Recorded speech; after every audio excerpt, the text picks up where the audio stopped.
for absence. Sam? Thank you, Chair. We have apologies from Wendy Walters, Chris Moore, Maria Battle, Medwyn Hughes, Steve Wilkes, Jonathan Haswell, and Councillor Price. Okay, are there any other apologies to provide today? No, and again, just for members' information, a number of usual attendees are supporting a ministerial visit today, so that's why they're not at the committee. Okay, we'll go on to declarations of interest. Are there any declarations of interest anybody needs to make for any items on the agenda today? I don't see any there. Okay, thank you, colleagues. On then to the minutes of the previous meeting held on the 23rd of June 2022. I've had no questions or concerns on the accuracy of the minutes, so I'm happy to move them as a true record. Could I ask for a seconder, please? Happy to second, Rob. Chair. Thank you, Steve. Therefore, could I ask local authority colleagues if they could show if they're in favour of approving the minutes? Thank you very much. Yep, that's carried. Those are approved. Thank you. On to announcements of the chair. I don't have any formal announcements for today. We'll go to public questions. Sam, do we have any members of the public who wish to ask questions today? No, Chair, we don't. Okay, thank you very much. Okay, we'll go to our first full item then, which is an update on the Pembroke Dock Marine project, and I welcome Steve Edwards to take us through this presentation. So, Steve, welcome over to you. If you want to share your screen and then obviously begin whenever you're ready. Thank you, Rob. I actually was just going to give a verbal update. I'm more than happy to share my screen so you can see the words that I'm obviously referring to. So I'll do that if that's okay. But it's not bilingual, just to let you know, because I didn't formally submit this to the Cabinet this morning. So, but just hopefully you can share the screen there, Chair. Yeah, that's great. Lovely. So I don't intend to talk word to word for the screen, just to really give everybody a flavour of an update, and then happy to take any questions. The good news actually from a PDM perspective is that we're getting on with it, and we're actually in delivery phase, both in terms of the governance arrangements. Partner meetings are going well, as are programme meetings, and we've been very well supported by colleagues like Phil Ryder and Jonathan Burns from the Swansea Bay City team. So that is now taking shape, and we're very pleased with that. The governance all seems to be working behind in the background, which is great. In terms of the partners, we've been very active in terms of sharing the benefits, getting the message out in terms of what the partners are delivering. Indeed, you know, we even hosted an Institute of Directors event down at Milford Haven during June. And even this week, we hosted a visit from representatives from UK Government, Welsh Government, where each partner provided an update and also a site visit. So very pleased about all of that. In terms of what each of the partners are doing, from a Pembroke Dock infrastructure perspective, we are working through the hangar annexes. Work is underway, and we are constructing the new offices. And also, we've appointed contractors, and we're now starting the slipway infrastructure. So that is all going very well. In terms of the marine energy test area, again, they've been very active in attending conferences and actually producing and submitting consents allowing for their upcoming tidal deployment. The Marine Energy Excellence, the Centre of Excellence, again, out there engaging with key stakeholders such as the Crown Estate, presented to Neathport Talbot's Innovation Forum, and also presenting at the Haven Waterway Future Energy Cluster event, which all partners attended, by the way, and went down very well. And from a Pembrokeshire demonstration zone point of view, again, very active and doing some very good work with Ofgem in making sure that we can upgrade the electricity grid requirements. So a lot of activity taking place, governance well in place. In terms of upcoming activities plans, I mentioned from the infrastructure perspective, we're now mobilising the mega slipway and pontoon works. MEIS, obviously, engagement with Tata Steel and Celtic Sea Developer. PDZ, again, presenting at Offshore Wind Conference, and Meta, again, attending and exhibiting in July. So a lot of activity going on. It's probably worth just highlighting some key risks. Certainly from an infrastructure perspective, be no surprise to everybody. We've had significant construction cost increases. and we're mitigating those through looking at alternative designs, working with WEFO in terms of potential additional funding, and also looking to see how we can ensure that we deliver the outcomes as required. But at the moment, no outputs are at risk. So in terms of issues for PDM, one thing worth highlighting and mentioned by partners, we know now, the levelling up and the shared prosperity funds are there. But obviously with WEFO funding disappearing, there are some key concerns from the likes of Meta and MEIS and PDZ about future sustainability and how we support innovation into the future. So pretty much whistle stop tour there, Chair, but just trying to pick out some key highlights, key risks. But what I would say is that there's a great collaboration going on, and whilst we're delivering PDM, I think it's fair to say now we're all collaboratively thinking about how we can do more and how we can support the likes of floating offshore wind into the future and maximising the benefit from the region as well. And you'll be aware the Welsh and UK government have come to an agreement now on a free port process, and hopefully we'll be participating in that into the future. I will probably stop there and happily then take any questions, Chair.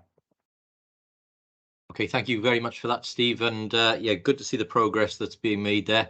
I'll open it up for questions and comments. Before I bring you in, Steve, I just was going to give Pembrokeshire colleagues an opportunity if either Councillor Miller or William wishes to add anything to what Steve has said. But if not, I'll go to Steve for his question. Okay, thank you, colleagues. Steve, over to you. Yeah, thanks, Rob. It's only a comment rather than a question. Excellent progress. It's great to see these projects come into fruition, and so grateful for the update. And what stands out for me, though, is the creation of the 1,800 jobs in excess on the supply chains after. I think that's so vitally important to all our regions and communities. So excellent work, and obviously look forward to future updates and progress as we go forward. So just a comment, Rob. Thank you. Thank you, Steve. Okay, and again, thank you, Steve, for the presentation. We'll let you go now, and thank you very much for that item. Colleagues, that one was for update only, for information. We'll now go on to the quarterly monitoring report and highlight report. So I'll go over to Phil, who will take us through. Phil, over to you. Lovely. Thank you, Chair. Yeah, so again, it's been an extremely busy quarter for us as a city deal, and as you can grasp from Steve's presentation, the projects are now moving forward at quite a rate of knots in most instances. So I'll quickly run through the dashboard and the situation there, and then I'll follow on from that with the construction impact assessment and a little bit of summary if there's any additional points from the full programme project updates. So in relation to the dashboard, with relation to the programme and project RAG status, it's remained fairly consistent this month. The only notable change being that supporting innovation, low carbon growth, the delivery bar is going to be moving, if it hasn't done already, just to an amber. The rationale for that is purely around a little bit of a slippage in the procurement activities and things of that nature, to ensure that the procurements happen at the most appropriate times for that particular project. But obviously that's a difference from what we'd previously reported. And I know that in relation to PDM, Steve did mention the construction costs and the mitigating work that they've been doing there. But I just wanted to highlight that the red RAG rating for finance, we're hoping will move back to amber in the next quarter, once the overall impact and the mitigation that's been put in place is realised, and we know that that's no longer a significant red risk.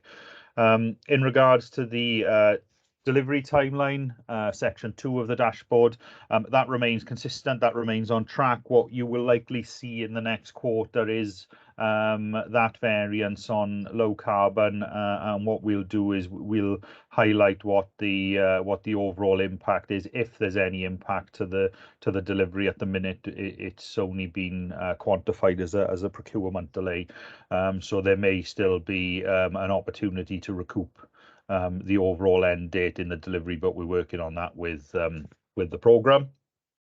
The risk register, we've seen an additional red risk coming in the month, but the others remain consistent, and the red risk, the added red risk, which, if you just bear with me 1 second, because I'm trying to run 2 screens at once. And I'll just give you a little more info on that. So the added red risk in the month was the overall alignment of business case outputs and outcomes, and the deliverables. The rationale for it now moving as a red risk is because we're now obviously heavily moving into delivery, and the region is quite in need of the city deal to make sure it delivers all of its outputs and outcomes. So as a delivery risk, that's quite a high risk for us, so it's been included as a red risk, but obviously we'll monitor that and mitigate that moving through the delivery phases. Section is the issues log.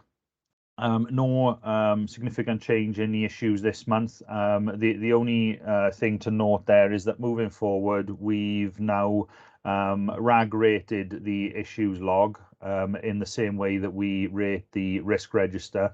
So moving forward, we'll report on red, amber, green issues, which will allow the committee to consider the red issues more than just having an update on if there's been any changes or if there's been any new issues included.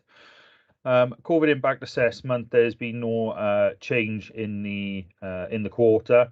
What we did discuss at board last week is that, given the current status of COVID and the way in which everybody's moving through the recovery, we're likely to look at incorporating the COVID impact assessment and the construction impact assessment together, and the including an individual COVID risk within the risk register. So it'll mitigate the need for the programmes and projects to complete 2 impact assessments on a regular basis, and given where we are with the construction industry being the biggest legacy issue of the pandemic, it makes sense to amalgamate the 2 and just have 1 impact assessment with a couple extra elements to cover off any potential future COVID risk. The benefits realisation, the benefits again have been moving in the right direction. We've seen spend in the first quarter. We've anticipated economic benefits, so they've been incorporated within the benefits realisation element. I'll leave the finance side of it, the investment side of it, because since this was all agreed at board, the financial reporting has now been completed, so Rich will be able to give a firm picture on the finances in his item later on. Moving on then to change management, we've seen a change notification coming in the quarter from digital. Nothing of any major concern there. It was following on from the business case update, so the digital infrastructure programme have now updated their business case following approval, and there's some change notifications primarily around appointment of specialists and design specifications coming to fruition and things of that nature. So the actual change notification is included within the body of the report. If anyone wants to view it or has any questions on it, then feel free. Audit and assurance, we've recently completed this year's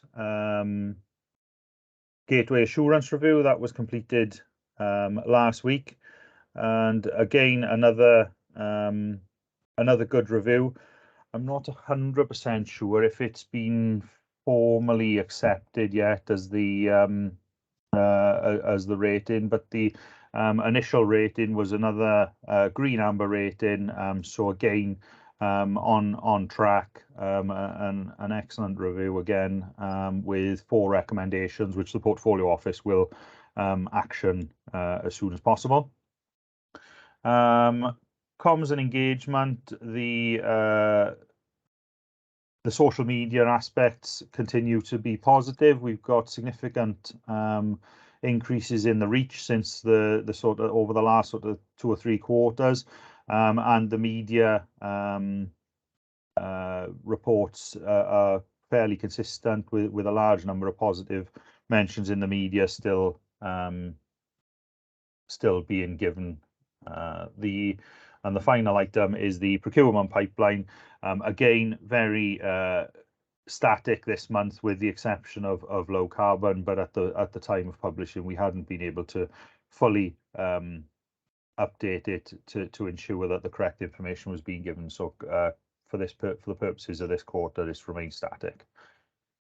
I'll take a breath there. As I said, there's kind of 3 key areas that I'll cover, so I'll just give you 30 seconds, Chair. If there is anything anyone wants to pick up on the dashboard, then I'll move on to the next element. Not from me, Phil, other than to say obviously very pleased with the initial rating on the Gateway review. As you say, another green amber is a really strong position for us, and proves that the governance is strong and that we're moving through the delivery phase in a properly managed way. So that was really good to see. Are there any comments or questions on the initial update from Philip? No, I think we're all content, Phil, so back to you. Brilliant. Next one I'll cover off then. I'll cover off the additional points from the quarterly report. Obviously, the dashboard is only an element of it. The majority of the information comes from the quarterly reports provided by the programs and projects. So I'll just pick out a couple of highlight updates from them in this quarter.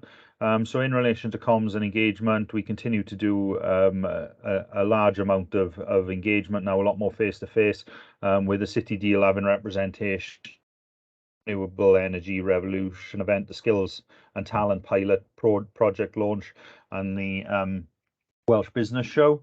Low carbon, the key points there in the last quarter is that the Bay Tech Centre are now doing prospective visits for tenants, and have held preliminary discussions around heads of terms with some tenants. So hopefully again, moving in the right direction and on track to see tenants coming in shortly.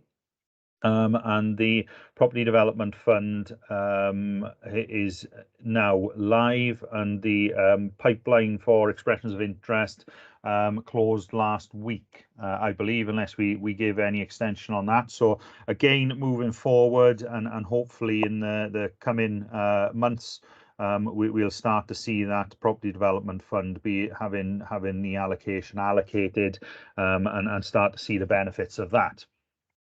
I'll skip PDM if that's okay with everybody, because obviously I couldn't do it justice following Steve's update anyway. So I'll skip across PDM. So moving on to Pentrawl. In June, the planning committee provided unanimous approval, and that's a key milestone which now ensures that the start on site date of October for this year can be met. Which again, on the basis that everything goes to plan, remains a completion date of summer 2024. And additionally, in the quarter, strategic partnership has been confirmed with Cardiff University to lead on innovation and business development functions, which is great news for Pentrawl. The waterfront, Swansea Council have received a highly commended accolade at the UK-wide Go Awards for the work on the Copper Bay project, and the Innovation Matrix received planning approval on the 5th of July, which again, with everything going to plan, will allow for construction to commence later in the year. HAPS, the key activity there is the primary funding agreement is now in place, and that a PAR review was undertaken early in July. Due to annual leave and things of that nature, I'm not sure of the actual rating. Karen, I don't know if that's been confirmed yet, or are we still just waiting on that one? I wouldn't know, Phil. I've been on leave No, myself. I've only come in for today's meeting, so I'll catching up with Nicola later on today. No worries, and I know Nick was off until this week, so I think it's just a little bit behind the curve. But I think the report from the feedback I've had went well and was positive. So again, hopefully another good news story to come in at the next meeting. Digital infrastructure. We've already discussed the update to the business. Gateways are continued to be deployed weekly across the region, and there's additional site lists from partners and hub sites have been created, and we're now engaging with wider stakeholders across the region, including the both police forces. Campuses, the draft funding agreement is currently under review, and additional recruitment has taken place following the approval at the start of the year. So they've now appointed a project administrator, a project support officer, a business engagement and communications manager, and a permanent program project manager. And ecological assessment work has commenced on Sketty Lane site. Again, the change identification process is now commenced, and we're working with University of Wales Trinity St David in order to ensure that whatever Egging 2 looks like moving forward is the best fit for the industry, for the university, and also for the city deal. So more to come on that in the next few quarters. Finally, skills.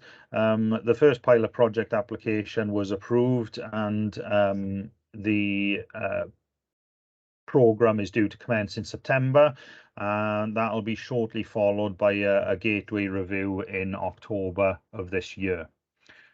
So again, Chair, that's my second of three. So if I just quickly pause there and make sure there's no questions there, I'll move on to the construction impact assessment then. Thank you, Phil. Again, for me, pleasing to see progress being made across a number of projects there, and obviously pleased to see the planning approval in place for the innovation matrix, and look forward to seeing that being delivered shortly. Is there anything else that anybody wants to raise or comment on? If not, Phil, we'll come back to you for your final bit. Lovely. The final piece then is the construction impact assessment. It's now been in place for a couple of quarters. I think I reported at the last joint committee that we were now going to run this out monthly to ensure that we can quantify any impacts that we're seeing as soon as reasonably practicable. We're now going to instigate that. It just fell that the quarterly was the next reporting, so the next monthly the construction impact assessment will go out again. The big difference this month in what you've seen previously is you've seen a summary paper which outlined the areas highlighted by the programs and projects of areas of concern, so essentially potential risk areas. This month we've included an annex to that report because we've now had elements of quantification. So we've been able to identify a couple of areas where construction costs are now becoming problematic. The first area, PDM, we've already discussed. The second area is the innovation matrix. What we're currently aware of is that there's around a £500,000 increase from the approved budget on the matrix. That is extremely likely to increase over the next 3 to 6 months. So we're working hard with Trinity to ensure that we can move the project forward and support them in securing the funding that's required to commit the project and contract the project with a main contractor. The university have been really good so far. They've been able to confirm coverage of up to the £500,000 that they need so far, but we are working on them just to make sure, and we should have more details around the end of next week of a definitive expected cost and requirements from the tier 1 contractor as to where this is looking at going. But it's an awareness piece that it might not sound like a substantial amount of money, but if we're talking around £1 million or whatever it would end up being, that's talking around the 15 to 18 to 20% mark of that particular project, and it's an awareness that this is going to become more widespread as the other projects come into procurement. I think it's fair to say that Trinity have hit a bit of a perfect storm with the matrix. They've kind of hit everything first out of the city deal. They are very much the guinea pig on this to see what the market's doing. But it's that awareness that we do expect to see cost increases across the board come in the next 3, 6, 9, 12 months until everybody has everything procured and contracted. Obviously we'll continue to support the leads and the programs and the projects to try and safeguard the funding and look at avenues to ensure that the projects move forward as per the plan, we'll continue to report back and provide mitigation as best as possible. Yeah, thanks, Phil. And I think across the whole economy, we're seeing price inflation, resource issues. The deal and the projects are not immune to that. Major projects have to, this is where the effective project and program management comes in, so that we, spot those issues early on, and then we deploy mitigations to make sure that we're dealing with that. But clearly, cost pressures at the moment are significant. And that is something that it's not just a deal issue; it's an economy issue, and we need to work together to make sure we're addressing that appropriately. So, thank you for that, Phil. And I'll open it up. Any comments or questions from anyone? Again, I'm grateful, Phil, for a substantial update there. Lots of good stuff going on, as you say, but some challenges emerging in terms of the wider economy. Okay. This one is for information. I'll just check with Tracy whether we need to formally vote to accept that update. Yes, Chair, there is a recommendation set out on page 11. It is to note the report. So if it could be proposed, seconded, and then voted on that, I would appreciate that. Thank you. Okay, thank you very much. I'm happy to move that. Could I ask for a seconder, please? I'm happy to second it, Rob.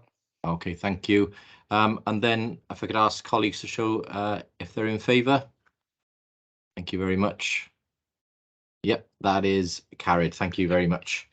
Okay, we'll move then. Thank you, Phil. We'll move to item 8, which is the Audit Wales report. So welcome Jason Blewett to present the findings. Jason, over to you. Thank you, Chair. So this is the usual report that we provide to you following completion of our work on the audit of the accounts. The report's been agreed with officers and is brought for your attention today. So as you know, we don't provide absolute assurance on the accounts. We work to the concept of materiality. The levels are set out in paragraphs 4 and 5 of the report.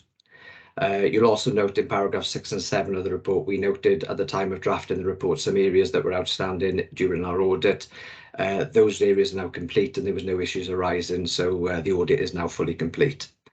You'll be pleased to know that we're looking to provide an unqualified audit opinion on your accounts, which is essentially a clean opinion, and we'll provide that once you've approved the accounts today and provided us with the signed letter of representation. The Auditor General is looking to sign the accounts tomorrow, so tomorrow it should all be done and dusted. So there's no uncorrected misstatements that I need to report to you, so any errors that we identified during the audit have been corrected. They're corrected in the revised set of accounts that Richard will provide to you in the next agenda item. The corrections that were made are summarised in Appendix 3. You'll note there was no significant amendments arising. They were mainly sort of presentational narrative amendments. The main amendment that was made was unfortunately for our audit fees, and just to highlight, that was a result of us issuing the audit plan late rather than anything finance did. So unfortunately, apologies, that was our fault that amendment needed to be made. Finally, there's no other significant issues that I need to report to you arising from the audit. And the only other thing for me to say is just to thank Chris and Richard and the rest of the finance team for the help given during the audit. It is much appreciated. It does make the audit go far smoother with that cooperation and help. So yeah, I think that's all I was going to say on the report, and happy to take any questions. Yep, great stuff. Thank you, Jason, and really pleasing to hear it's an unqualified report, clean bill of health, which is great. So I will give you my thanks in terms of the audit being completed, and again repeat your thanks to the team for the work that they did to support that. At this point, I'll go to Richard for some comments. Richard. Thanks, Chair. I just wanted to extend our thanks as well to the audit team for the work they've undertaken. And I also just wanted to confirm to members that this audit was in relation to the financial statements.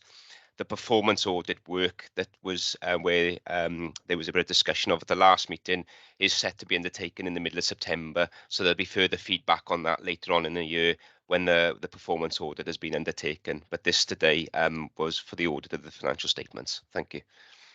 Great, thank you very much. Appreciate that, Richard. Okay, I'm happy to move that report. Could I ask for a seconder, please? Happy to second, Rob. Okay, could I ask then that you show if you're in favour of accepting the report? Thank you very much. Thank you, colleagues. That is carried. So thank you, Jason. Appreciate you coming today, and look forward to seeing you again soon. Thank you. Thank you. I'll move now on to the statement of accounts item and go to Richard Arnold. Richard. Thanks, Chair. So yeah, moving on, neatly moving on from the back of the audit report there. These are the financial statements that I'm presenting you today for approval. These have been produced by the 31st of July, and they will be completed and signed off on approval after this meeting, and then presented back to Audit Wales to be formally signed off by the Auditor General. You will note that they've been in draft form up to today. It's essentially to as a subject to the call of audit that was yesterday, and we on approval today will finalise them and present them back to audit today. The statements themselves are presented in a dictated format aligned to the SIPFA Code of Practice on Local Authority Accounting and Local Government Accounting. However, what we have done to support users is we've added some additional narrative at the beginning of the statements, just to aid understanding of the objectives and arrangements of the Swansea-based city deal. And you'll note that if the narrative part will take you up to about page 14 of the financial statements, or page 86 if you're viewing the report pack. From then on, there's a summary then of the financial performance. Essentially, this is a summary of the outturn position compared to budget. And you will note that within the year, we demonstrated a very small surplus as a result of spend totaling 748,000, complemented then with income from partner contributions, the top slice of grants released throughout the year, and a small amount of interest on cash investments. The small surplus of about 6,000 will be transferred to a ring-fenced reserve, a city deal ring-fenced reserve, to be utilised then in future years. So moving forward to the portfolio investment fund, we received £23 million. We actually received it out after the year end, but we accrued for it and accounted it within the year, aligned to accounting policy and regulations. The 23 million includes the front loading of UK government grant, and also a small amount of front loading from Welsh government as well. and that offsets spend committed in the year, or release of grant within the year of £13.5 million. And you'll note that then that generates a surplus of about £9.5 million within the year, which again is transferred to a ring-fenced reserve to be utilised in future years. And you can see a balance of the reserves then on page 16 or page 88 of the reports pack. So you can see the usable reserves of 220,000 and then a balance of reserves of 52 million, or a little over 52 million. It's just to note that whilst we're holding a balance of about 52 million, it's indeed due to a timing effect. So it's not a sort of a cash banking exercise. It's the reality of it is some of these projects have got 4 years worth of funding within that reserve that we're awaiting to be released when they enter the delivery phase or completion.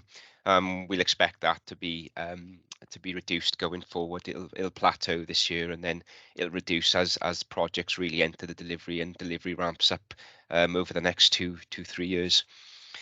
So that takes a total reserve figure of about 52.5 million there. Moving forward, there's a few sort of legality statements there that we have to do, and essentially the financial statements themselves are required to be signed off by the chair of the committee and the Section 151 officer. Then you've got the audit report, as Justin alluded to in the previous item, demonstrating unqualified opinion. And then on page 25 or page 97 of your reports pack, there's the accounting policies that we've that we've adhered to, and key judgments that we've made throughout the year on within the presentation and accounting of the financial statements. These are aligned to the SIPFA code of practice and local government regulation. Then on page 30 or page 102 of the reports pack, it takes you on to the actual formal statements themselves. As I mentioned, these are the actual formal statements that have been audited, and this format is actually dictated to us by the Code of Practice and local government legislation. And you can see that within the comprehensive income and expenditure statement, we were demonstrating a surplus within the year of the £9.5 million. And again, that's relocated into a ring-fenced reserve for City Deal utilisation going forward. And to complement this, then you've got the movement in reserve statement, which essentially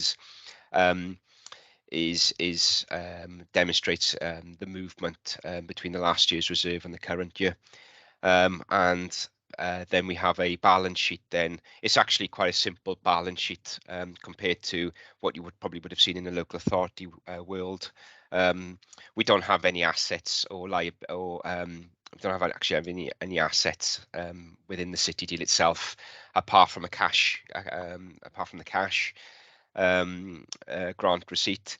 So it's relatively simple, and you can see there then that the reserves at the bottom of the balance sheet then, as I mentioned previously, demonstrate our year-end position, and the fact is that it's caused by a timing effect.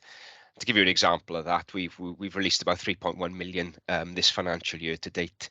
So you can see that it will start to decrease over the next 2.5 years as projects enter the delivery phase.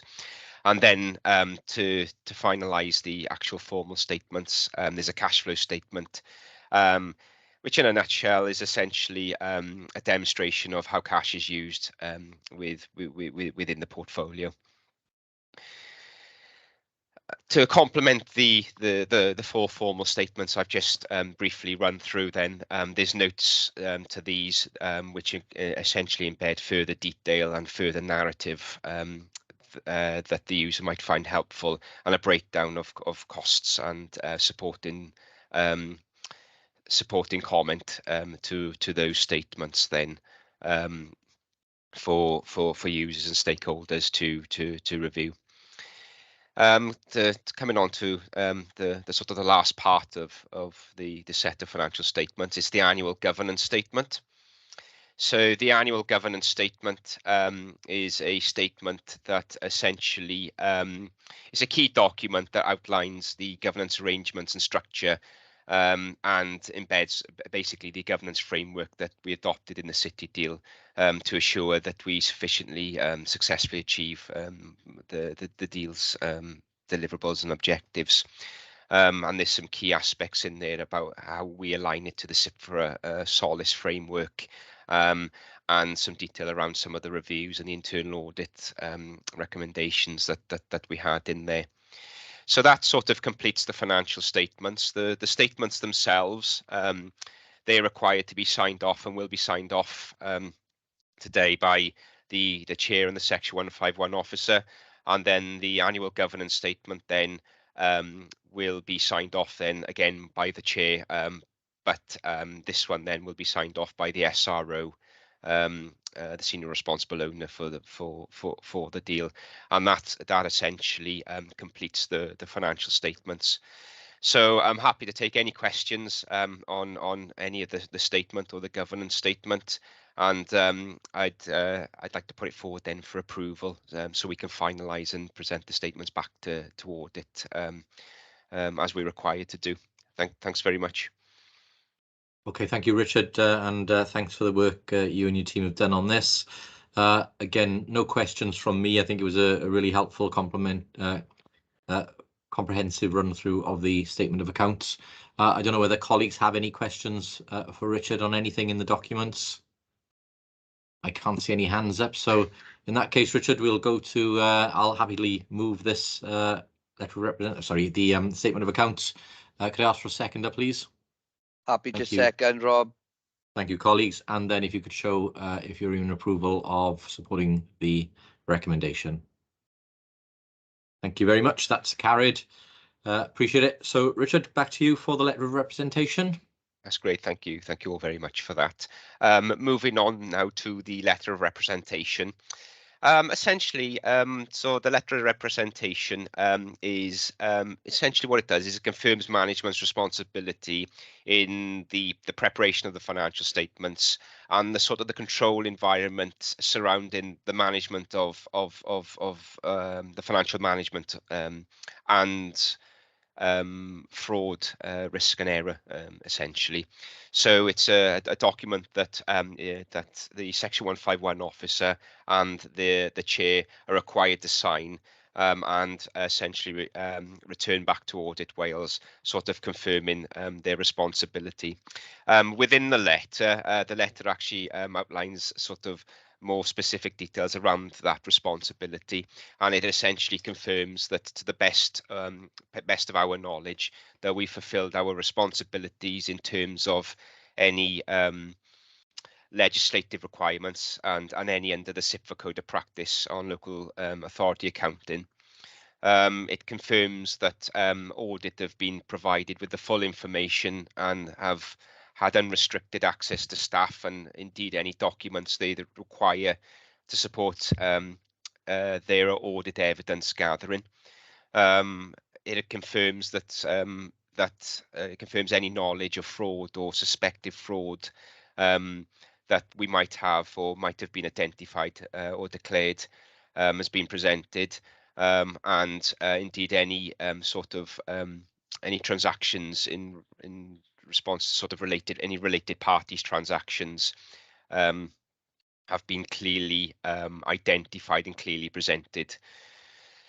Moving forward within the letter, then it also it confirms sort of representations and that staff have acted appropriately and no relevant audit information that we were aware of has not been made aware of to indeed the auditors, and there's some key sort of specific representations within there. So yeah, so in a nutshell, it's a sort of a management representation back to audit, confirming a few areas around audit evidence, fraud, risk, and that and essentially that that we've acted accordingly and responsibly within regulatory guidance and regulation. So yeah, so that's it in a nutshell. Happy to take any questions on it, and otherwise I'd be grateful if you could approve the letter so we can forward back to audit with the statements today as well. Thank you. Yeah. Okay, thank you, Richard. Nothing from me other than, again, thanks for that. Colleagues, if there are any questions or comments to Richard on this item? If not, again, I'm happy to move. Could I ask for a seconder, please? Happy to second, Rob. Okay, thank you. And again, if I could ask you to show if you're in favour of the recommendation. Thank you very much. Similarly for me, so that is carried. Thank you. So Richard, to your final report, financial monitoring 22-23. Yes, you'll be glad to hear this is my final report. I seem to be hogging the agenda today. So this is the quarterly monitoring for Q1. So yes, so this basically I'm going to outline in the sort of the year-end position or the forecasted position on the city deal. So if I could draw your attention to Appendix A, we'll start with a joint committee outturn position. So there's nothing of surprise here, to be honest with you. There's nothing untoward. Essentially, the committee and the accountable body is forecasting a year-end spend of about £195,000. That includes sort of the reimbursement for legal and democratic services and the Section 151 officer, as well as the including sort of the audit fees that we're expecting to incur on the statement on this financial year's statements. Again, there's a recharge in there for democratic services, and is slightly low, but it's due to the way in which we're running things at the moment on a remote basis.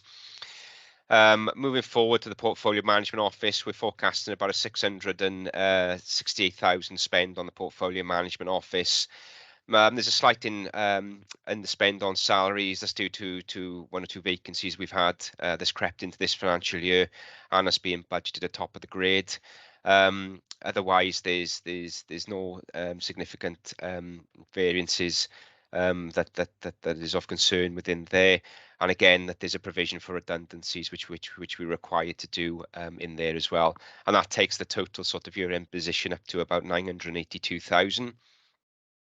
And that's offset then with income from top slice and partner contributions and a small part of interest income there. And just to note that the partnership contributions, this is the sort of the final year really that those will come in, and we look to supplement it with reserves then going forward. That takes us into a surplus position of about anticipated surplus of about 170,000, and again that's moved into the ring-fenced reserve to be utilised in future years. So that's the joint committee and supporting functions for the deal. Moving on to the portfolio investment fund. We had a slight budget revision in Q1. Unlike the authorities where you've got a sort of an annual fixed budget that we manage to, the way the deal is at the moment, it's more of a rolling budget, and the reason for that is the fact that all 9 projects are all in very different stages of delivery and on review. So there was a review done in Q1, and as Phil alluded to, a change management form was put in for digital, and there was an anomaly within the campus as a project that was rectified. So we've essentially amended the budget slightly to 1.245 billion on the back of those two amendments, which has gone up. Yeah, so that's gone up slightly. So moving forward then to the actual outturn position.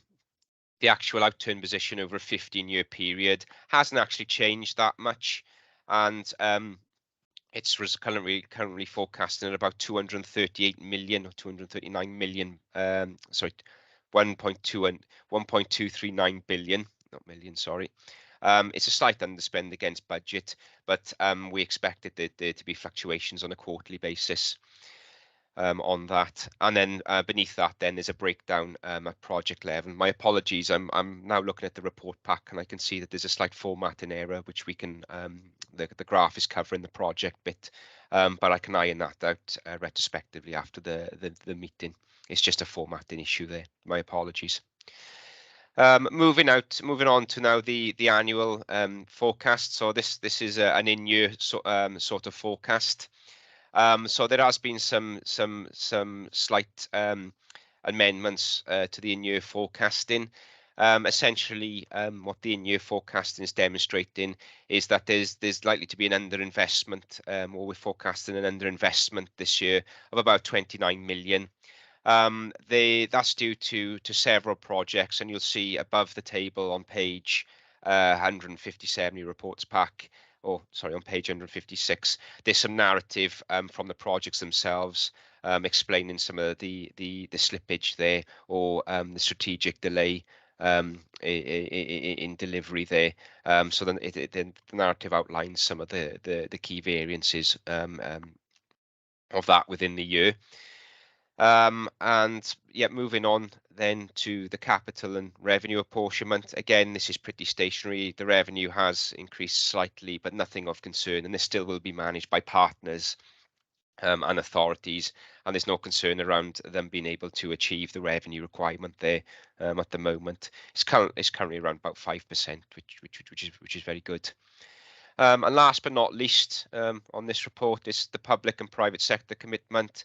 We slightly changed the formatting of how we report this this quarter and going forward. So we've tried to use it sort of a RAG status, or a tri-status category, and essentially you can see that at present that there's formal commitment from the public sector of about 300 million. There with about 16.5 million engaged. So there is, there is discussions going on, but the commitment there is about 300 million. And likewise on the private sector, there is about a 19 million pound commitment demonstrated from the private sector. However, I just want to note that the way the deal's constructed, we were always expecting the accelerated commitment from private sector to come in later than the public sector. So you probably see we were expecting that, and that was demonstrated within the business case that was presented some months back in about years 26, 27, 27, 28. So there's nothing of concern at the moment there with the private sector. So that's the monitoring report. Yeah, I'm happy to take any questions that you might have on it. Okay, thank you again for that, Richard. Nothing from me. Anything from colleagues? Okay, thank you for that. I'll then move the report. Could I ask again for a seconder, please? Happy to second, Rob. Thank you very much. And again, if you could show if you're in favour of the recommendations. Thank you very much. That's again carried. So thank you, colleagues. And Richard, thank you for those reports. Much appreciated. We'll go on to our final item then, which is the annual report. Go over to Phil for this, please. Just before Phil does begin, just for colleagues, there were a few pages corrupted when the documents were circulated, and they've now been recirculated. So members should have now an updated report with the information before them. Phil, over to you. Thank you, Chair. This annual report will be fairly quick item from me, really, unless there's any comments. So it's the second annual report that we've done as a city deal. Highlights a significant amount of progress again within the last 12 months, and also provides a good overview of what is anticipated to happen in the coming 12 months from each of the individual programs and projects. There's obviously a number of areas covered across the annual report. So we cover off the benefits realization to date, the key highlights from the last 12 months, that being April 21 to March 22. And then there's a look at an update from each of the individual 9 headline programs and projects. There's several case studies now included within this annual report. That's following the completion of the Arena and the Bay Technology Centre, and we'll continue to provide case studies on an annual basis as the projects move from delivery into operation. there's a little bit of an update on any changes within the governance structure and the portfolio management team. Rich alluded to the fact that we've had a little bit of staff changeover within the year again, so that's highlighted there.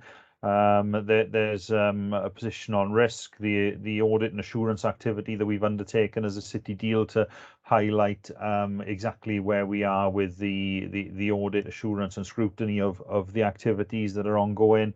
A summary of the finances and then elements of marketing, comms, business engagement, and a bit of a case study as well on the showcase event that happened in March. Just as we did last year, the positioning of the document is very much positioned for a public document, so it gives I appreciate it's quite a substantial document, being 35-40 pages long, but it gives a good flavour of what's been achieved in the last 12 months at a quick view for the general public, and trying to join up all of those dots that maybe don't necessarily get seen throughout the year when they're picked up as standalone items. So that's a very, very quick overview of the content of the report.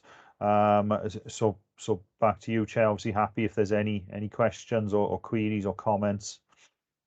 Yep, thank you again, Phil. Nothing from me other than just to obviously open it up to colleagues if they have anything. If not, obviously we're seeking approval here of the report and the appendix. Apologies, Steve, over to you. Yeah, thanks, Rob. Phil, I just want to pick up on the media and how we sell our projects. In a recent meeting I highlighted this, and I think we could do a little bit better. And what I'm referring to, I mean, each authority perhaps could.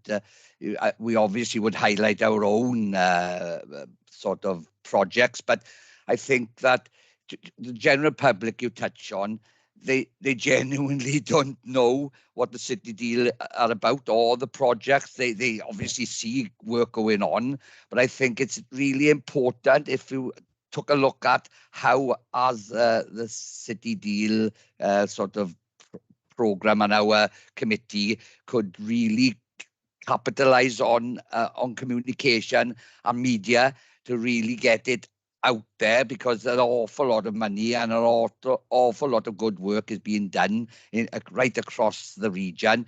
And I think highlighting it to a better, higher sort of standard would really help those living in our communities, especially with cost of living crisis, energy crisis, and so forth.